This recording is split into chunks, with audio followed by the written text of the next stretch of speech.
চলে এলাম মোবাইল স্ক্রিনে।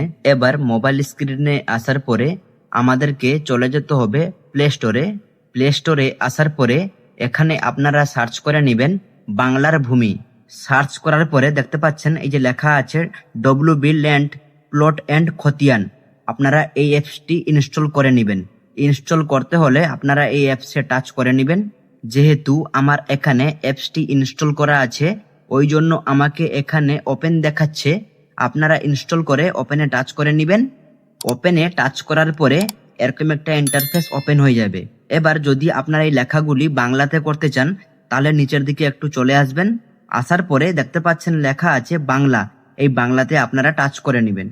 দেখতে পাচ্ছেন আমি যেই বাংলাতে টাচ করে নিয়েছি এখানে কিন্তু সব লেখাগুলি কিন্তু আমার বাংলাতে চলে এসেছে। এবার আমরা দাগ নাম্বার বা খতিয়ান নাম্বার দিয়ে আমাদের কিছু তথ্য আমরা বার করব। তো এগুলো দেখতে হলে বা বার করতে হলে আপনাদেরকে এর উপরে টাচ করে নিতে হবে। টাচ করার পরে এখানে বলছে জেলা সিলেক্ট করতে, আপনাদের জেলাটি সিলেক্ট করে নেবেন। জেলা সিলেক্ট করার পরে এরপরে দেখাচ্ছে এখানে ব্লক সিলেক্ট করতে, আপনারা ব্লক সিলেক্ট করে নেবেন। এরপরে এখানে মৌজা আপনারা সিলেক্ট করে নেবেন। মৌজা সিলেক্ট করার পরে এখানে যদি আপনারা খতিয়ান নাম্বার দিতে চান তাহলে এখানে নিচে খতিয়ান নাম্বার লিখে দিবেন। আর যদি দাগ নাম্বার দিতে চান তাহলে এইখানে আপনারা টাচ করে নেবেন। টাচ করার পরে দেখতে পাচ্ছেন লেখা আছে নিচে দাগ নাম্বার। এই দাগ নাম্বারে আপনারা টাচ করে নেবেন। টাচ করার পরে নিচে দেখতে পাচ্ছেন লেখা আছে দাগ নম্বর। এইখানে আপনারা দাগ নাম্বার দিয়ে দিবেন। দাগ নাম্বার দেওয়ার পরে এখানে দেখতে পাচ্ছেন লেখা আছে অনুসন্ধান। এইখানে আপনারা টাচ করে নেবেন। দেখতে পাচ্ছেন এখানে আমি যেই টাচ করে নিয়েছি এখানে কিন্তু জমির তথ্য বা সম্পত্তির তথ্য কিন্তু চলে এসেছে। এবার যদি আপনারা ডাউনলোড করতে চান তাহলে দেখতে পাচ্ছেন উপরে ডাউনলোড আইকন।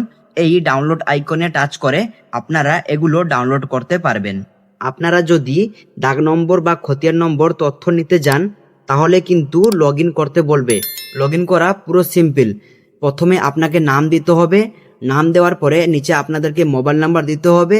সেই মোবাইল নাম্বারে ওটিপি আসবে। ওটিপিটা আপনারা দিয়ে দিবেন। দেওয়ার পরে নিচে ক্যাপচার আসবে। ক্যাপচার দেওয়ার পরে নিচে পাসওয়ার্ড আসবে। ওই পাসওয়ার্ডটা দেওয়ার পরে আপনারা লগ ইন করতে পারবেন। তাহলে আশা করছি ভিডিওটি ভালোভাবে বুঝতে পেরেছেন। যদি ভিডিওটি ভালো লাগে তাহলে like, comment, share and subscribe করতে একদম ভুলবেন না।